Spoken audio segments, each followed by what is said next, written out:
So, hello, my name is Rich Trouton. I work with the Mac COE team at a small boutique software company in Germany known as SAP. Before we get started, there's two things I'd like to mention. The first is that all the slides, the speaker's notes, and the demos are available for download, and I'm going to be providing a link at the end of the talk. I tend to be one of those folks who can't keep up with the speaker and take notes at the same time. So for those folks in the same situation, there's no need to take notes. Everything I'm going to be covering is going to be available for download. The second is to please hold all questions until the end. If you've got questions, make a note of them and hit me at the end of the talk. With luck, I'll be able to answer most of your questions during the talk itself. So, what is FileVault? For a lot of folks, it's that encryption thing that gets turned on during Setup Assistant. However, with the introduction of Apple File System, there's actually two different encryption systems available on macOS, and which one you're getting depends on which file system you're using. So Apple refers to them both as FileVault, which can make things confusing, because despite the common name, the two FileVaults are actually very different beasts. So one difference is whether or not you need to reboot as part of the encryption process. So with HFS+, you need to reboot if a core storage volume isn't already available, because the drive needs to unmount as part of creating a core storage volume, and the reboot accomplishes that. So on Apple File System, the native encryption doesn't need a reboot in order to turn on, so you can turn on FileVault on and off without needing a reboot. Now, they're different beasts, but fortunately Apple has done a lot of work to make sure that FileVault on both HFS+ and APFS follow the same general operational model. So let's take a look at what that looks like. So FileVault 2 in broad terms works like PGP or other full disk encryption solutions. So when you start up your system, a small unencrypted partition provides needed tools to unlock the much larger encrypted storage, usually through what's called a pre-boot login screen. If you provide the right authentication to the pre-boot login, the encrypted storage then unlocks, and the OS on the machine takes over and boots the Mac. So because not everything about FileVault 2 is obvious at first glance, I want to make sure to cover one of the lesser known relationships in macOS, which is the relationship between Recovery HD and FileVault 2. So what does Recovery HD have to do with FileVault 2 on both HFS+ and APFS? Well, FileVault encrypts your boot volume, but your Mac still needs that unencrypted space to boot to and allow access to the unlock tools. So the recovery partition serves as that needed space. The FileVault encryption process will check before beginning encryption to see if the recovery partition or volume is there, and it will not start the encryption process if it's not there. That's one of the fail-safes that's built in. So as part of Apple's FileVault 2 encryption, Apple has provided for the use of recovery keys. Now these keys are a backup method to unlock FileVault 2's encryption in the event that the usual method of logging in using a user's account password is not working. So there's two main types of recovery keys available. There's personal recovery keys and there's institutional recovery keys. So personal recovery keys are keys that are automatically generated when you turn on encryption. So this key is an alphanumeric string and is unique to the machine being encrypted. So in the event that an encrypted Mac is decrypted and then re-encrypted, the existing personal recovery key would be invalidated and removed, and a new personal recovery key would be created as part of the encryption process. So let's take a look at what most Apple customers see when they turn on FileVault. So you go into System Preferences, click on the Turn on FileVault button, and you get this choice. Do I want to set up my iCloud account or do I want to create a recovery key? I want to create a recovery key. I get this. It warns me that's the only time it's going to show it. Tells me a recovery key has been set. In this case, it's the personal recovery key. As you can see, I sped up the encryption a little. But for the most part, on 10.13, for someone that just pulled a laptop out of the box, this is what it looks like. So the chief use of the FileVault 2 personal recovery key for the consumer is to help you reset your account password in the event that you forgot what your password is. So one way to use the recovery key at the pre-boot login screen is to enter your password incorrectly 3 times. And after that, the login screen should prompt you for the recovery key. So an important thing to note here about this functionality is that it was built to reset the password of a local account. So if you have a mobile account where your password is being managed by a directory service like Active Directory or Open Directory, resetting your password using this method will likely break the password sync between your account on the Mac and the directory service. So in that event, you'll need to delete and reset up the account on the Mac in order to fix this probably. But when you enter the recovery key, FileVault 2 will take you to the regular login window and then prompt you to reset your password. And once the password is reset, the rest of the login process will complete.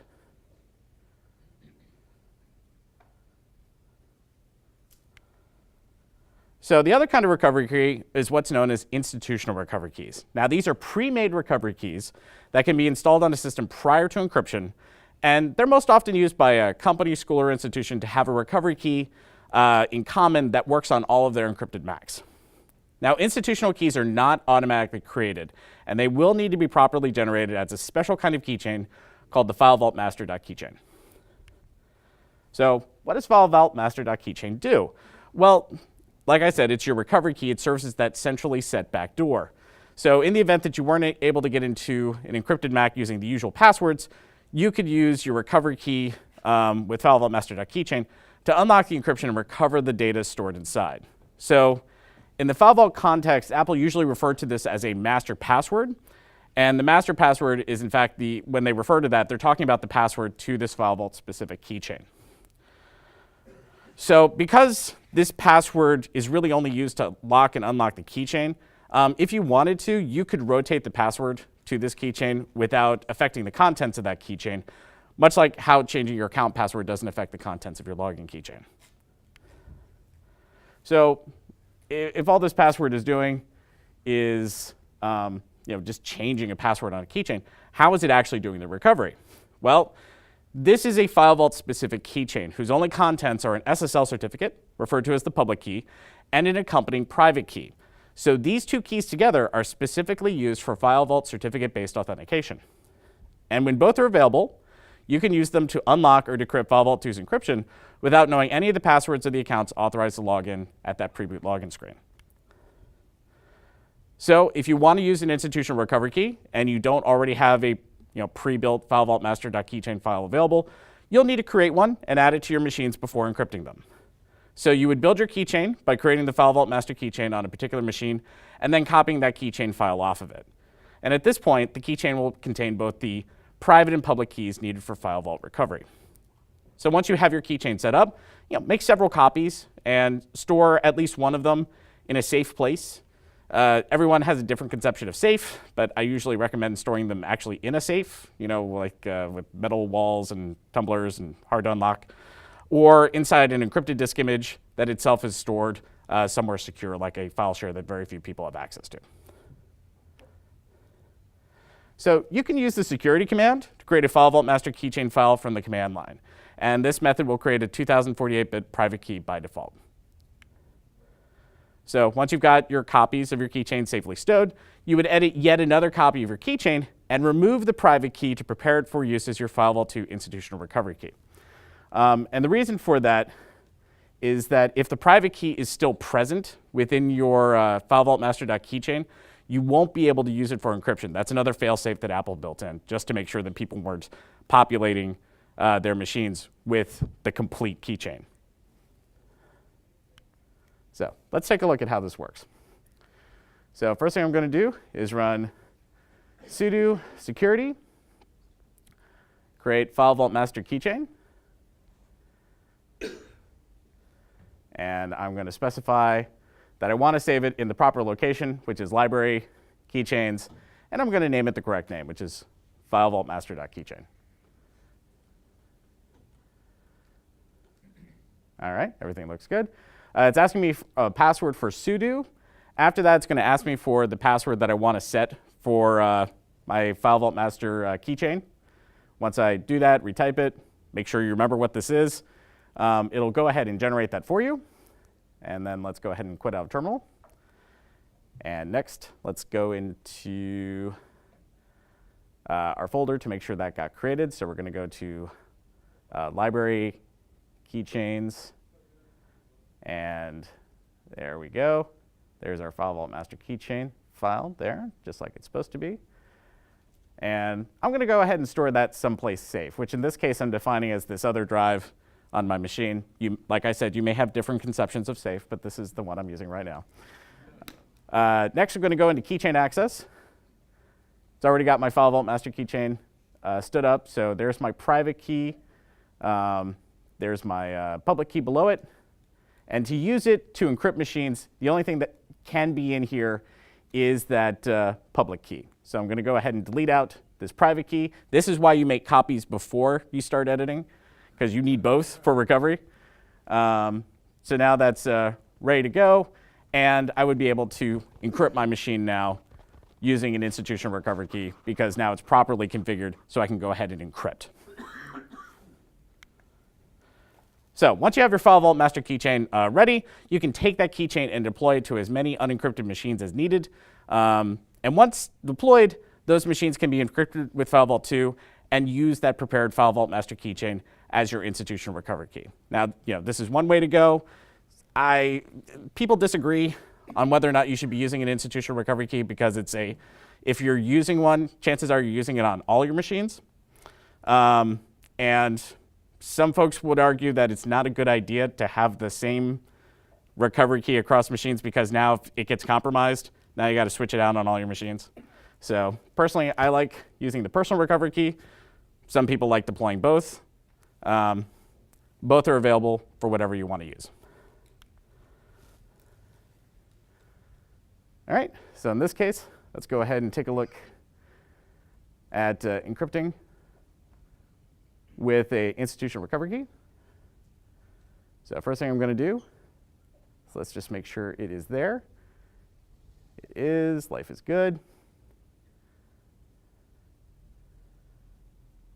All right, next thing, let's go ahead into system preferences. Go into security and privacy. Once again, I'm going to go ahead, click on my lock, put in my username and password. Go ahead, say turn on FileVault. And this case is not asking me about recovery keys, because I've already set one. It tells me a recovery key has been set by my company, school, or institution. So now it's going to turn on, because this is APFS. It tells me that a recovery key has been set by my company, school, or institution. You'll see that if you're only using the institutional recovery key. If you are using the personal recovery key, it'll say a recovery key has been set, period. If you are using both the personal recovery key and the institutional recovery key, which you can do, it's an option I'll be going into later, it'll say a recovery key has been set, because you're using that personal recovery key. The only time you'll see this is if you're using only the institutional recovery key. And also, as you may have noticed, once again, I sped up time a bit because encryption takes a while. So another commonality between APFS and HFS Plus is that encryption can be managed using Apple's FDSetup tool. So FDSetup has a number of verbs associated with it, and the ones that may be most commonly used are enable, disable, add, list, remove, change recovery, remove recovery, status, sync, and Auth-restart. So let's take a look at these. So FDSetup is amazingly flexible when it comes to enabling FileVault 2 encryption from the command line. So to start with the simplest method, you would run the command shown on the screen to enable FileVault 2 encryption. Next, you'll be prompted for the username and password of the user that you want to authorize, which is the account that you want to have appear at the FileVault 2 pre-boot login screen once the encryption is turned on. Now, if everything is working properly, you'll next be given an alphanumeric personal recovery key. Now, one thing that's very important to know is if you're turning on FileVault using this method, the only time you see that recovery key is right then. So make a note of it when it appears, because you will not be able to get it back later. And as you can see, between APFS and HFS Plus, there's some differences in between the two. So that's one thing that as we go through these FDSetup commands, I'm going to show you both what it looks like for Apple File System and also HFS Plus, because they will appear different. Now, you can also enable additional user accounts at the time of encryption, as long as the accounts are either local or mobile network accounts. So you would run the command as shown on the screen and specify the accounts that you want. Now, as part of this, you will be prompted for the account passwords.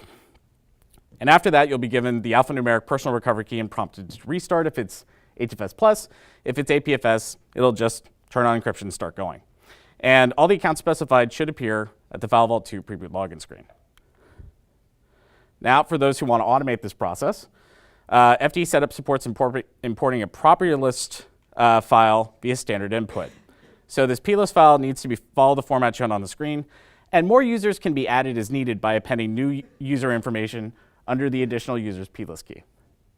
As noted, all your account passwords would need to be supplied in clear text. Now, once the plist has been set up, you would run the command shown on the screen to enable FileVault 2 encryption and reference the information in the plist file. Now, since the accounts and passwords are in the plist file, FDSetup won't prompt you for their passwords. Instead, you'll just get the alphanumeric personal recovery key, and depending on whether or not you're on HFS Plus or not, you'll be prompted to restart. So all the accounts specified in the plist file should appear at the FileVault 2 preboot login screen. So to avoid the need to enter a password, FDSetup also has a defer flag. That can be used with the enable verb to delay enabling FileVault 2 until after the user logs out, or in some circumstances, when the user logs in. So with the defer flag, the user will be prompted for their password at either their next logout or login.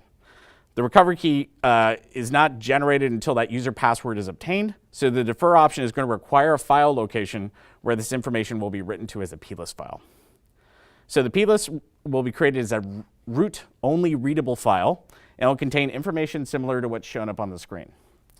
Now, for security reasons, I recommend that this plist should not stay on the encrypted system. It should be copied to a safe location and then securely deleted from the system. Now, if you have a particular user account you want to enable, you would run the command shown on the screen to defer enabling FileVault 2 and specify the account that you want. And if you don't want to specify the account, you can use the command shown on the screen. So if there's no account specified, then the current logged in user will be enabled for FileVault 2. If there is no user specified and no one's logged in at the time that you run the command, then the next user that logs in will be the one chosen for enablement. So on logout in this case, the user will be prompted to enter their account password. So once entered, FileVault 2 will be enabled, and the recovery information plist file will be created. And once that enabling process is complete, for HFS Plus, it'll restart. For APFS, it'll just continue the logout process.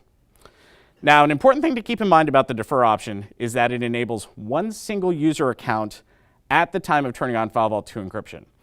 The defer option does not allow you to enable multiple user accounts, and it can't be used to enable accounts once FileVault 2 encryption has been turned on. This is the opportunity you get once for one account. And there are some additional options available for the defer flag. There's enforce it logout, there's enforce it login, and there's also enforce it both login and logout, depending on if you have folks that you don't know when you're going to get them to enable their encryption. So as part of this, a force it login option is available, which must be set with an accompanying numeric value. For example, the command shown on the screen will set FileVault enablement to be enforced at login and logout with a maximum number of 10 deferral opportunities at login. So if a user chooses to defer enabling at login, they'll need to select the Don't Enable button in the dialog window when it appears, and they'll also be informed of how many more times they can opt out of this process before FileVault 2 encryption must be enabled. Now, if immediate enforcement is desired, which is, I think, the situation for most folks in this room, setting a value of 0 will enforce FileVault 2 encryption at the next login. So in this case, there's no option to defer, and clicking the cancel button will simply return the user to the login window, where logging in will once again prompt them to enable FileVault 2. So there's really no way to get around this dialog box. So if you only want your users to be prompted about FileVault at login, the Don't Ask It Logout option can be used. For example, running the following command with root privileges will enforce FileVault 2 encryption at the next login, but it won't prompt the user when they log out. So let's take a look at how this works. So I've got my user account, I'm logging in. I need to enable FileVault. OK, click Enable Now. It's telling me that it's doing it. And because this is APFS, it doesn't require me to restart. Instead, once the bookkeeping is done, it just passes me on in to my account. Encryption is kicking off in the background and just working. So another capability of FileVault 2 is the ability to use the alphanumeric personal recovery key, an institutional recovery key, or as I mentioned earlier, both kinds of recovery key at the same time. So as seen in the earlier examples, FDSetup will provide the alphanumeric personal recovery key by default. So to use the institutional recovery key, the keychain flag needs to be used as shown on the screen. So the alphanumeric personal recovery key is displayed, but the encryption will also be using that institutional recovery key. Now, if you want to specify that only the institutional key be used, both the keychain and no recovery key flags need to be used when enabling encryption. This is one of those where I wish Apple had come up with a slightly better terminology, but when they say no recovery, what they actually mean is no personal recovery key. So if you set it up like this, you'll get just the institutional recovery key. If you try to set up FileVault with no recovery key at all, it won't let you. So in contrast to all the various options for enabling FileVault 2 at enabling FileVault 2 using FDSetup, the command to turn off FileVault 2 encryption is FDSetup disable. There's no additional flags associated with this command. It's just an off switch. So the command shown on the screen will disable the encryption on this encrypted Mac. So depending on whether you're using APFS or HFS+, you'll be asked for different authentication. So for APFS, you'll need to authenticate using a FileVault-enabled account's credentials. And for HFS+, you can use either an account password or if you have the personal recovery key. Now, once the Mac has been fully encrypted with FileVault 2, you can add additional users using FDSetup. And to do so, you'll need to provide the password of a previously enabled account as well as the password of the account you want to add. So the command shown on the screen will enable a specified user on this encrypted Mac. Now, depending on whether you're using APFS or HFS+, you will be asked for different authentication, as you can see. For APFS, you will need to authenticate using a FileVault-enabled account's username and password. For HFS+, you can use either just an account password or the recovery key. And for those who want to automate this process, FDSetup again supports importing a plist file via standard input. So the plist file needs to follow the format shown up on the screen. Now, when adding additional users using a plist file, the top-level username key is ignored, and the password key value should be either an existing FileVault user's password or the personal recovery key. And for whatever reason, this seems to apply to both APFS and HFS+, which gets around the previous thing where APFS was insisting on you must have the username and password of a FileVault-enabled account. In this instance, it will also accept the recovery key. Additional users can be added as needed by adding additional user information under the additional user's plist key. So once the plist has been set up, you can run the command shown on the screen to add additional users by referencing the account information in the plist file. So to list all accounts enabled for FileVault 2, FDSetup includes the list verb. So to get a list of all FileVault 2 enabled accounts on the Mac, you would run the command shown on the screen. All enabled accounts will be listed with both the account's username and also its UUID. Now, the UUID is important because it can also be referenced by the disutil command, which we'll be talking more about in a bit. Now, to remove accounts from the list of FileVault 2 enabled accounts, FDSetup also includes a remove verb. And you can remove users either by using their username or the account's UUID. So to remove the account by username, you would run the command as shown on the screen and provide the account's username.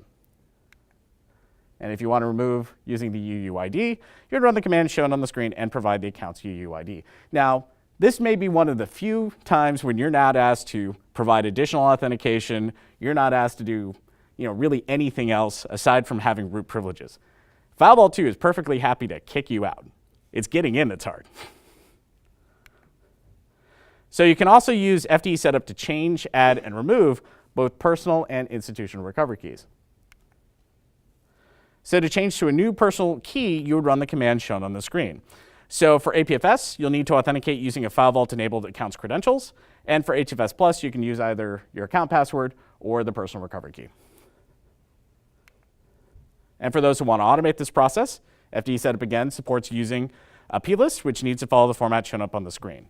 You would store either the password of an existing FileVault 2 enabled user or the existing personal recovery key, if that's available, in the password key in the plist. Now to change to a new personal recovery key, you would run the command shown on the screen to reference the information in the plist file and change to a new personal recovery key. After that, the former personal recovery key will no longer work. Now, in the event that the Mac in question does not have a personal recovery key, running the described commands will add a personal recovery key instead of changing an existing one. So it goes from basically 0 to having one. So to change to a new institutional key, you need to have the new public key available. So if you have a new institutional public key available as a DER encoded certificate file, you can run the command shown on the screen to replace the current institutional key. Now, if an institutional keychain was already being used on this Mac, you'll see a message that an existing FileVault master keychain was found and moved. And the reason for that is that as part of the process, the current institutional recovery key's FileVault master keychain is replaced with the new one that includes the new institutional recovery key's public key. Now, while the former institutional recovery key's FileVault master keychain file was moved and it wasn't deleted from the Mac, that former institutional recovery key is now out of the system. It doesn't work anymore. Now, for those who want to automate this process, FDSetup does support importing a plist, where you would store the password of an existing FileVault 2 enabled user and have the public key data stored in the certificate key of the plist. Now, to change to a new institutional key, you would run the command shown on the screen to reference the information in the plist file and then change to a new institutional recovery key. And once changed, that former institutional recovery key will no longer work. So, like with the personal recovery key, if you didn't have an institutional recovery key on this Mac previously, running these commands will add the institutional recovery key instead of replacing the existing one. And to remove recovery keys, FDSetup includes the remove recovery verb. Now, you can remove the personal recovery key or the institutional recovery key, or both. If you want to run without recovery keys at all, this is how you do it. And once removed, those recovery keys will no longer work. One thing to caution about that is that if you have removed all the recovery keys from your machine, at this point, your account passwords are pretty much the only way you're going to be able to get in. So if those stop working, you're kind of done at that point. That's the reason why we have recovery keys. So to remove an existing personal key, you would run the command shown on the screen, and you'll be prompted for the password of an existing FileVault user. Once entered, the personal recovery key will be removed from the system. And again, for those who want to automate this process of removal, you can use a plist with the password of an existing FileVault 2 enabled user or the existing personal recovery key stored in the password key of the plist. And to remove the existing personal recovery key, you would run the command shown on the screen to reference the information in the plist file and thus remove the personal recovery key. To remove an existing institutional key, you would run the command shown on the screen. You'll be prompted for the password of an existing FileVault 2 enabled user. And again, you can use a plist for this if you want to automate this process. For some reason, I got these slides in twice. That's weird. So I'll have to fix that in the download later. So next command up is that FDSetup also has the status verb, and that allows you to see what's going on with FileVault. So here are some of the status messages you may see. So one thing to know about this command, unlike a lot of your other FDSetup commands, is that it does not need to be run with root privileges. Any user can run this. And FDSetup also has the sync verb, which allows FileVault 2 to check with the Mac's directory service and see which accounts have been changed. So its main use currently is to automate the disabling of FileVault 2 enabled accounts by checking the directory service to see which accounts have been removed. So if an account has been removed from the directory service, running FDSetup sync on an encrypted Mac will automatically remove that account from the list of FileVault 2 enabled accounts. So the sync only affects the account's FileVault 2 status. It doesn't then go ahead and remove it, the account in question from the machine. And the reason why I say remove is that FDSetup sync doesn't know that you disabled the account. It knows if the account is there or if it is not there. So if you take, for example, if you have the user in AD and you, that user is no longer with you for whatever reason, you take it out of AD and then you run FDSetup sync. This will take, the next time you run FDSetup sync on your Macs, it will automatically remove that account from the list of FileVault 2 enabled accounts. One other important thing to know is that FDSetup sync only allows accounts to be removed. You cannot use this to automatically add accounts. And last but not least, this is a fairly nifty command called FDSetup Auth-restart. And this allows a one-time restart of a FileVault 2 encrypted Mac that goes to the regular login window instead of to the FileVault 2 pre-boot login screen. So let's take a look at how this works on APFS. So we're going to go ahead and run sudo FDSetup Auth-restart. Put in our password for sudo. It's going to ask me for username and password of an enabled account. Then it goes ahead, restarts.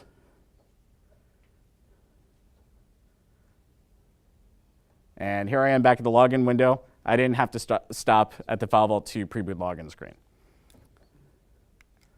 And let's take a look at how this works on HFS+. So once again, we're running sudo FDSetup Auth-restart. Put in our password for sudo. In this case, it's going to ask you for an account password or the recovery key. You put that in. Once again, it's going to instantly restart. So if you notice for APFS, you couldn't use a recovery key for this. For HFS+, you can. So that's one of those little differences that crop up between the two file systems. So you can also define if you want that restart to be delayed. So to run auth-restart this way, you would run the command shown on the screen and specify the delay in minutes or by referencing 0 or -1.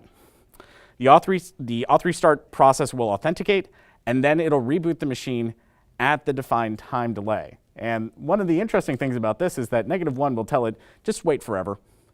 So this might be something you'll, after you reboot your server, in the event that you have, you work at an institution where you have this blanket encrypt everything directive, and you even have to, encrypt that Mac Mini you've got sitting in your data center. Maybe after you boot it up, you'll want to run FDSetup delay minutes -1 just to make sure that if there's ever a restart, you're actually rebooting the Mac instead of it going to the FileVault 2 pre-boot login screen and then just staying there until the machine powers off. So for those who want to automate this process, you can also use a plist file for this. So you would store the password of an existing FileVault 2 enabled user in the password key of the plist. And on HFS+, you can also use the existing personal recovery key in place of an account password. So to run auth-restart this way, you would run the command shown on the screen to reference the information in the plist file. And the auth-restart process will authenticate and then reboot the machine according to whatever delay you set up. So, unlocking and decryption. So the GUI tools for unlocking and decrypting will pretty much use the same methods on both APFS and HFS+. So if you have the password to an authorized account, you can boot to Recovery HD or another boot drive, open Disk Utility, and then click the Mount button. You'll be prompted for a password, and here you can enter either the password of an authorized account or the relevant personal recovery key. And once provided, the drive should unlock and mount. So let's take a look at how this works. Let's go ahead. We booted to recovery. I'm launching Disk Utility. In this case, this is an HFS+ drive. I'm going to go ahead and put in my password, hit unlock, and there you go. All right, let's take a look at how this works on APFS. So again, we're going into Disk Utility. Have my locked APFS drive. Let's go ahead and click Mount. Same process. I enter an account password, hit unlock. There you go, it's unlocked. And Apple has moved decryption. It used to be part of Disk Utility. They've now moved it to the Reset Password Assistant, I think as of El Capitan, where it's available using the My Keyboard Isn't Working When Typing My Password to Log In function. I'm not quite sure if Apple thought through that whole thing, because after all, how are you going to put in your recovery key if your keyboard isn't working to put in your password? But this is the option. So what you would do, let's go ahead and bring that up. So I'm going to go into Terminal, and next I'm going to tell it to run FileVault recovery. And it's going to launch in the background. I'm going to exit out of Terminal. All right, then go to my keyboard isn't working, and then go ahead and enter my password. Go ahead, hit next. Am I sure? Yes, yes, I am sure. And this is also a bit of a misnomer. It didn't actually decrypt that fast. But the idea is that now you'll reboot, and when it comes back up, it'll start the decryption process. For all the work Apple has done to make managing FileVault 2 look the same as it has been, HFS Plus and APFS are different file systems, and some functions are just going to be managed differently, like unlocking and decrypting from the command line. So for unlocking and decrypting from the command line, you'll be using diskutil's APFS functions for APFS and diskutil's core storage functions for HFS Plus. So let's take a quick look at diskutil core storage, because that really hasn't changed significantly from earlier OS versions. So to unlock or decrypt an encrypted HFS Plus drive, you'll need a few pieces of information. The first is get the logical volume UUID of the drive that you want to work on. And you can do this by running diskutil core storage list. And you can also substitute CS in place of core storage in commands if you are lazy like me and don't like to type out core storage. Once you have that UUID, you can then use it to specifically ID the drives that you want to either unlock or decrypt. And here I've highlighted what you should be looking for when checking for the UUID. You're looking for that logical volume UUID down at the bottom. And you can unlock or decrypt using the password of an authorized user using the command shown on the screen. You can also unlock or decrypt using the personal recovery key using the command shown.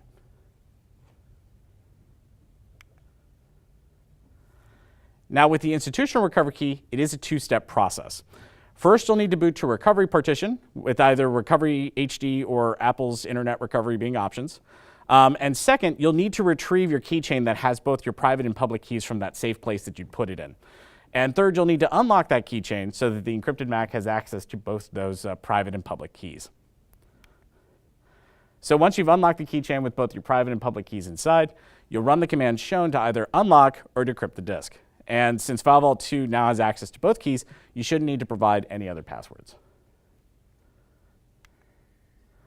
And like I said, this process really hasn't changed significantly since earlier OS versions. So for more details, I would recommend taking a look at the link shown on the bottom of the screen, which is a little cut off, but once you have the slides, you'll have the full link. So let's take a look next at decrypting and unlocking APFS, because this is the new stuff.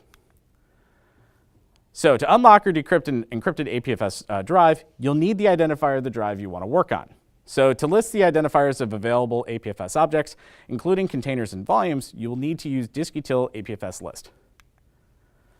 So the output of diskutil APFS list should look similar to this.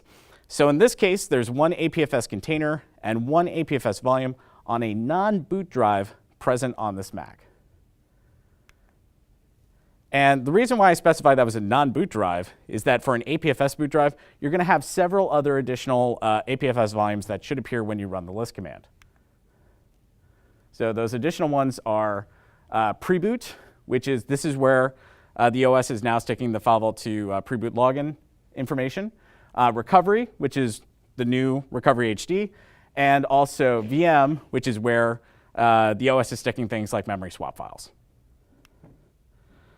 So when decrypting an encrypted APFS drive, you'll need to unlock the drive first.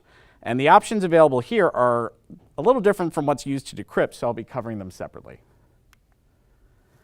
So if you have access to the password of one of the enabled accounts on the encrypted APFS volume, you can unlock using the command shown on the screen, and you'll be prompted to provide the password.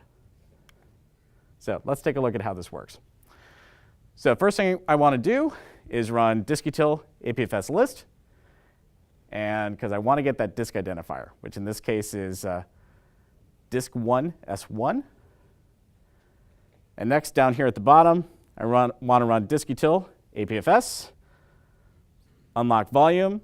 I want to specify that I'm talking to dev disk1 S1.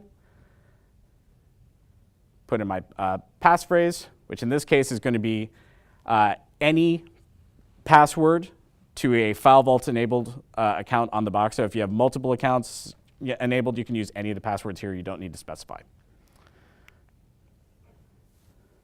Now, if you have access to the personal recovery key associated with this encrypted APFS volume, you can unlock using the command shown on the screen, and you'll need to provide the recovery key as part of the command. So again, let's go ahead and run disk-util APFS list. Go ahead and grab my identifier again, which is disk1 S1. And now I'm going to come down here and say APFS, disk-util APFS unlock volume, dev disk1 S1.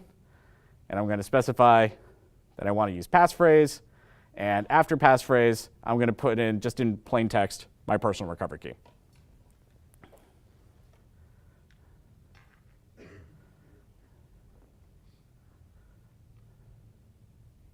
All right, that looks good. Goes ahead, unlocks, mounts the drive. So with an institutional recovery key, it is a two-step process like it is on HFS+. So first you'll need to boot to recovery with either Recovery HD or Apple's Internet Recovery being your options. Second, you'll need to retrieve your keychain from that safe place that has both your private and public keys inside. And you'll also need to unlock that keychain so that the encrypted Mac has access to both keys. So once you've booted to recovery and unlocked the institutional key associated with the encrypted APFS volume, you can unlock using the command shown on the screen. So let's take a look at how that works. So we're going to run disk-util APFS list to start. In this case, my drive name looks like it's disk2 S1, because I have another drive mounted that has my keychain on it. So first thing I'm going to do is run security, unlock keychain, and go to that volume that has my FileVault master keychain on it. I'm going to go ahead and unlock it. Looks like that succeeded. That's good. Next thing I'm going to do is run disk-util APFS, unlock volume, specify that I want to unlock dev disk2 S1. I'm going to specify that I'm using a recovery keychain here, and then I'm going to provide the path to that unlocked keychain. All right, that all looks good. Goes ahead, unlocks the drive, mounts it. You should be good to go. So, as I mentioned previously, the decryption options are different, so we're going to take a look at those next. So, in order to decrypt, you'll need both the disk identifier and the UUID that matches either the personal recovery key or a user account whose password can be used to unlock. So you can get the disk identifier by running disk-util APFS lists like you can when you want to go and unlock a drive. And you can get the UUID of a user account by running the command shown on the screen. Now once you have that account, user account UUID, you can use either Discal or FDSetup to identify which user account is associated with that UUID so you'll know which password to use. So once you have access to the UUID and the password of one of the enabled accounts on the encrypted APFS volume, you can unlock using the command shown on the screen, and you'll be prompted to provide the password. Now, if you want to use the personal recovery key, this also has its own unique user UUID. And that only appears if you run disk-util APFS list crypto users. So if you have access to that personal recovery key associated with the encrypted APFS volume, you can decrypt using the command shown on the screen. You will need to provide the relevant UUID for your personal recovery key and the alphanumeric recovery key as part of the command. So let's take a look at how this works. Oh, that's going a little bit off the screen. Sorry about that. So first thing to do is run disk-util APFS list. Looks like my drive is disk1 S1. Oh dear, that's going off the screen as well. My apologies. So it's going to be disk-util APFS list crypto users, and then dev disk1s1. And that'll pull up the list of the users on this box. So I want to grab the UUID for my local Open Directory user. And the command is going to be diskutil APFS decrypt volume dev disk1s1. I'm going to specify that my user is the UUID, and I'm going to specify that the passphrase is my personal recovery key.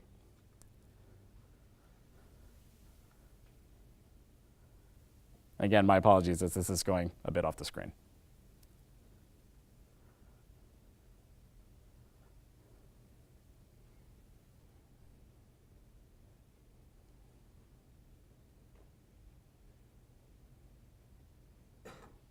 All right, so it's going ahead, it's starting decryption of the encrypted disk, and we can check on its progress by running diskutil APFS list again and seeing how far it's gotten.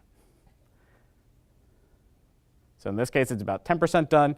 One nice change with APFS over using HFS Plus is that HFS Plus, there was a bug where you couldn't decrypt from recovery. You could kick off the decryption process, but it needed to actually boot to the full OS before it could do the decryption. APFS, that problem doesn't seem to be around anymore, so you can be booted from recovery and do the full decryption, which is nice. All right, so one other change with APFS is that you now have a new account attribute called a secure token, which must be added to any account that's being enabled for FileVault. And this has been a bone which has stuck a lot of people.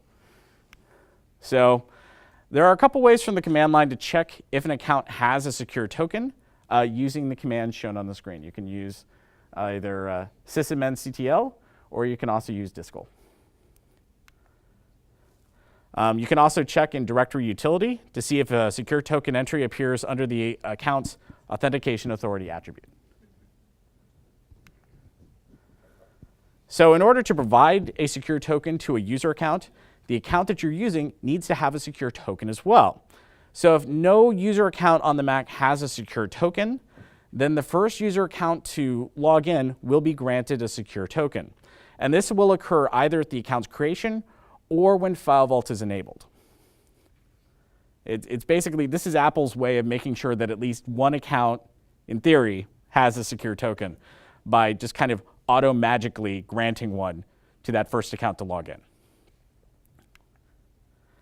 So let's take a look at the process of managing secure tokens. So first of all, we're going to run sysenmctl interactive because I want it to pop up and ask me for my password.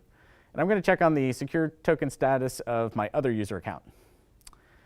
And it says I don't have one for the other user account. Well, I want to fix that. So how I can do that is run sysenmctl interactive, because I want to grant a secure token. But first I need to check to see if the account I'm going to use itself has a secure token. So I'm going to check on the status of my username account. Good, that does have a secure token. So because I'm logged in as username, I can use the username account, since I'm logged in as it, to grant a secure token to the other user account. So I'm going to run sysenmctl interactive secure token on for other user and specify my password. By putting in dash after password, it's going to make me, instead of having to enter my password in the clear, it gives me this nice blank that I can enter the other user account's password in. And then I run sysenmctl interactive secure token status again for my other user account, put in my password again, and now I have it enabled for my other user account. That's hard to do from the command line because that requires a lot of information, like you have to have the other user's password. Sysenmctl would, if you're not using interactive, requires you, there's another flag that basically requires you to put your admin user in the clear. It's not a great command. I wish Apple would fix this more. But right now, this would be the process. If you are adding a secure token to another user using the command line, this is how this would work. For the consumer user, this issue generally doesn't occur. And the reason is that because that first user account on the box automatically gets granted a secure token, the average consumer user is not going to the command line to set up an account. What they're doing is that they're logged in as that first account that they set up. Then they go into system preferences, users and groups, and they're setting up another account. And when you do it that way, users and groups just handles all this for you and automatically itself grants a secure token to that other account because you're logged in as kind of that original account.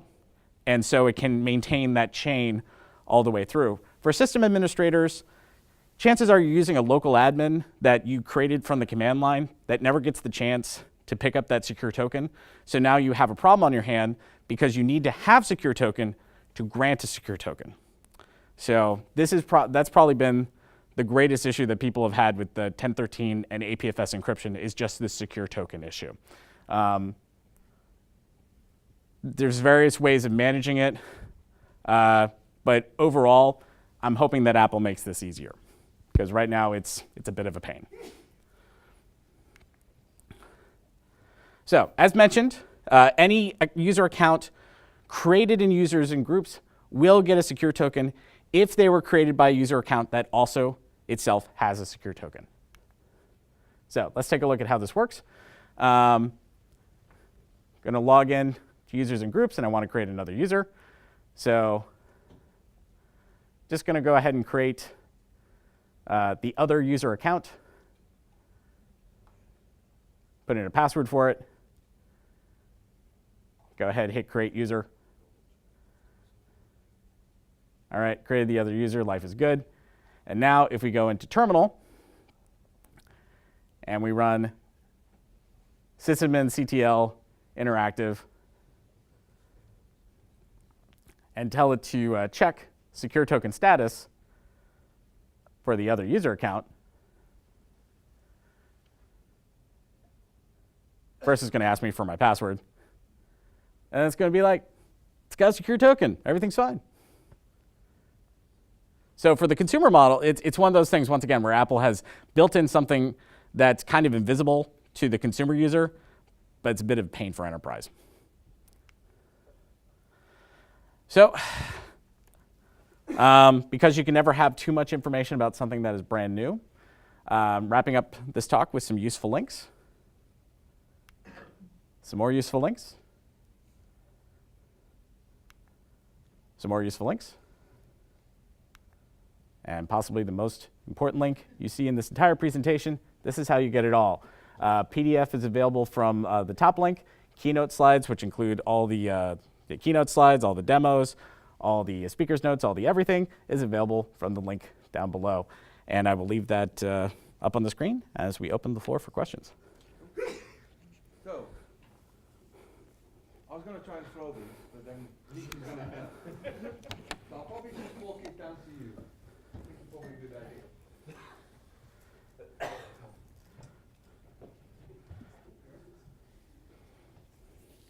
Thanks, Rich. So, yeah. I've come across an issue in High Sierra with AD mobile accounts where I couldn't add them to FileVault until I gave the account a picture. Any idea what that's about? Until you gave them a picture? Yeah. They don't get a picture automatically when they log in. And I had to manually give them a picture, and I couldn't add them to FileVault until I'd done that. I have not run into that issue. That is the first I've heard about that one.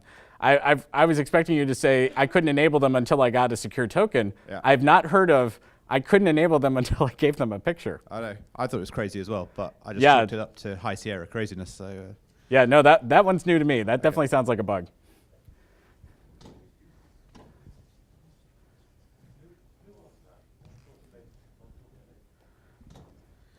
Hi, okay, so I was attempting some of these commands as you were going along, and I noticed that the FDSetup sync, when I tried to do that, it complained that it wasn't supported on APFS volumes.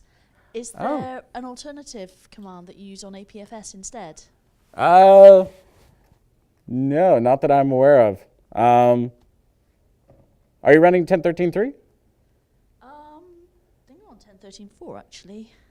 Okay. So, yeah. I'm not sure then. So I guess that's one thing where I need to update my talk then. My apologies for, so that does work on HFS Plus, but I guess at some point it stopped working. My apologies. Anyone else?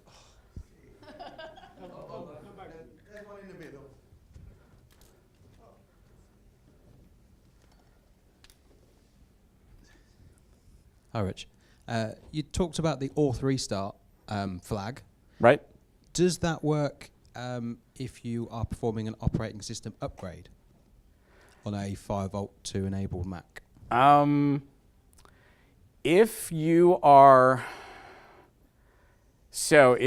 running an operating system upgrade and you're running it from the GUI, like you're actually launching the install app and you're running it that way, that should do that FDSetup Auth-restart as part of the upgrade process. That's one of the reasons it asks you for like your admin password. What FDSetup Auth-restart is basically doing is that it's storing a key so that it can unlock the disk automatically. So if you're running it from the GUI, that GUI install process, Yep. it will handle that for you. If you're running it from the command line, unfortunately it doesn't. Because you're not able to, it doesn't ask you to provide those credentials as part of the process. I have not tried combining running the start OS install command in combination with FDSetup Auth-restart. It may work. I simply haven't tested that scenario. Okay, thank you.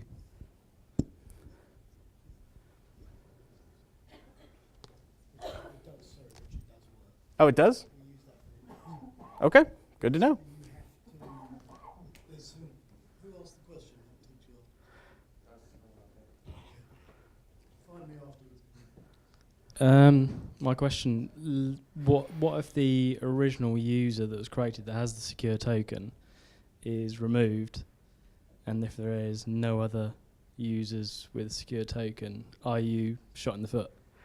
You are. Wait. Can't remove the last secure token user. I have seen where you can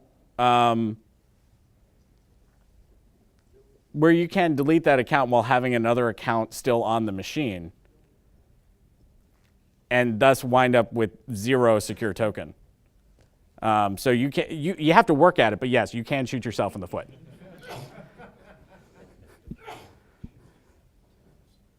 Any other questions? So I think I might have shot myself in the foot. I've got a computer that through cloning an older machine from Sierra and then upgrading to High Sierra has ended up with no secure token on any accounts. Ah, okay. Is there a way out of that rather than restarting again? Not that I'm aware of at this time. Has anyone in the audience managed to unshoot themselves this way?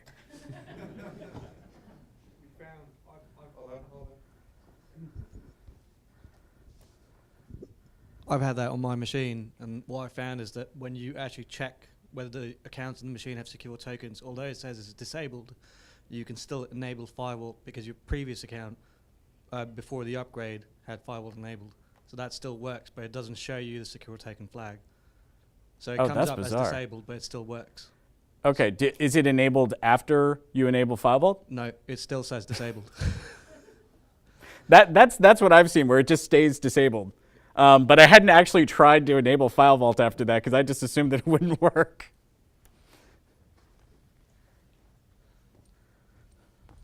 That's what assumptions get me. I should try things more. Just a quick technical one, Rich. I noticed that on some of the information, it looked like you were doing all this testing in VMs. Is there anything regarding FileVault that we can't test in VMs that we have to test on bare metal? Not that I've run into well, there is one important exception, and that currently only applies to the iMac Pro. So the iMac Pro, in addition to its other splendoriferous features, comes with a T2 chip, otherwise known as a secure enclave, and it comes with a hardware encrypted SSD. And the reason the hardware encrypted SSD is important is that it gives you FileVault that turns on instantly and it turns off instantly. So that is one thing you cannot currently test in a VM, instant on and instant off FileVault. Instead, you are subject, like me, to waiting hours and hours for your encryption to finish.